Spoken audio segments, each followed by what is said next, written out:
Assalamualaikum warahmatullahi wabarakatuh semuanya. Perkenalkan, nama saya Nur Izzati Rahman dari Teknik Biologi 1 Universitas Islam Negeri Sumatera Utara. Di sini saya ingin berbagi materi tentang fisiologi hewan, di mana materi tentang fisiologi darah dan sirkulasi darah. Jangan lupa tonton sampai habis ya. Fisiologi darah dan sirkulasi darah.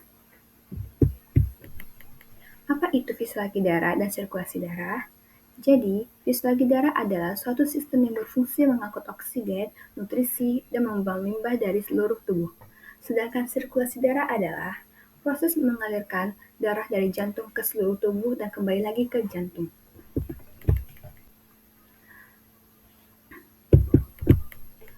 Apa itu darah? Darah adalah suatu suspensi partikel dalam suatu larutan koloid cair yang mengandung elektrolit. Darah mempunyai fungsi penting dalam sirkulasi. Sel-sel darah tersebut mempunyai umur tertentu, sehingga dibutuhkan pembentukan sel-sel darah baru, yang disebut hematopoiesis. Jadi, umur sel-sel darah itu tidak sepanjang umur kita. Jadi, misalnya nih, kita lahir dengan sel darah seperti ini. Nanti itu akan berubah, karena saat kita lahir dan kita mati nanti, sel darahnya akan berubah. Dia akan beregenerasi. Lalu, darah membentuk sekitar 8% berat tubuh total dan memiliki volume rata-rata 5 liter pada wanita dan 5, liter pada pria. Darah manusia berwarna merah, antara merah terang apabila mengandung banyak oksigen, sampai merah tua apabila kekurangan oksigen. Warna merah pada darah disebabkan oleh hemoglobin, protein pernapasan atau respiratory protein, yang mengandung besi dalam bentuk heme, yang merupakan tempat terikatnya molekul-molekul oksigen. Selanjutnya, apa itu komponen darah? Komponen darah terdiri dari 4 komponen. Yang diantaranya adalah sel darah merah, sel darah putih, trombosit, dan plasma. Sel darah merah itu apa? Sel darah merah itu berbentuk oval dan bikonkav dari eritrosit yang berfungsi sebagai pertukaran oksigen.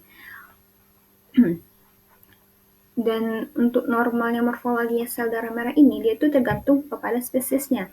Dia bervariasi. Beda spesies, beda juga bentuk sel darah merahnya.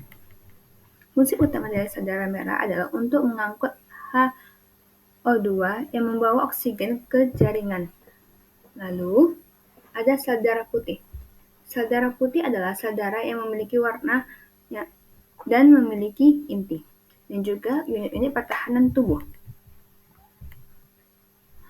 Sel darah putih atau yang biasa kita dengar leukosit, itu tuh jumlah nomornya 4 kali 109 sampai 11 kali 109 sel darah leukosit dalam 1 liter darah manusia dewasa yang sehat atau sekitar 7.000 sampai 25.000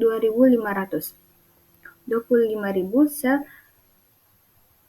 per tetes. Lalu ada trombosit. Trombosit merupakan kepingan darah. Kepingan darah adalah fragmen sel yang berasal dari megakariosit besar yang disusun oleh sumsum tulang. Jadi, fragmen sel yang berasal dari megakariosit besar ini itu disusun di sumsum tulang yang berada di sumsum tulang. Kepingan darah berperan dalam hemastosis, penghentian pendarahan pada pembuluhan yang akibat dari cedera. Lalu,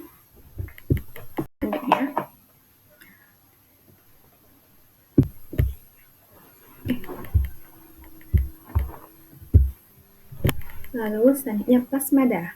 Plasma merupakan cairan yang 90% terdiri dari air yang berfungsi sebagai pengangkut berbagai bahan dalam darah.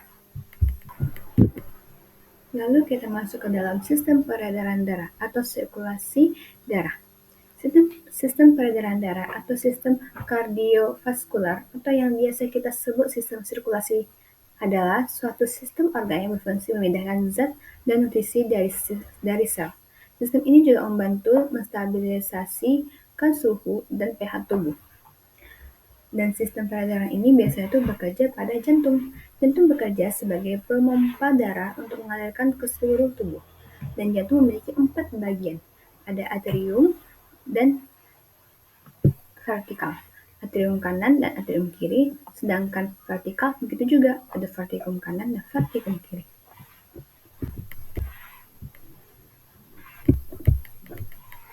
Bagaimana darah mengalir melalui jantung? Jadi, pertama-tama tuh atrium kanan mengambil darah yang membawa karbon dioksida dan darah dibawa ke dalam ventrikel jalan kedua, di mana paru-paru dan oksigen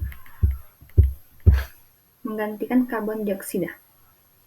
Jadi, saat darah dibawa ke dalam vertikal jalan kedua dan dibawa ke paru-paru, di mana oksigen menggantikan karbon dioksida. Selanjutnya, pada bagian ketiga, darah membawa oksigen dari paru-paru memasuki atrium kiri, dan darah dipompa ke vertikal kiri dan memulai perjalanannya kembali ke seluruh tubuh. Bagaimana jika kita mengalami kelainan darah atau sudah terjangkit penyakit kelainan darah, ya seperti anemia, anemia aplastik, anemia autoimun, hemolitik, anemia sel sabit, polistemia, leukemia, limfoma, multiple myeloma, sindrom myelodysplasia. Jika kita sudah positif atau masih gejala-gejala, cepat kita bawa ke dokter gitu, agar kita tahu bagaimana kita mengatasi penyakit-penyakit tersebut. Mungkin itu saja yang bisa saya sampaikan pada hari ini. Sampai jumpa di materi selanjutnya. Bye-bye.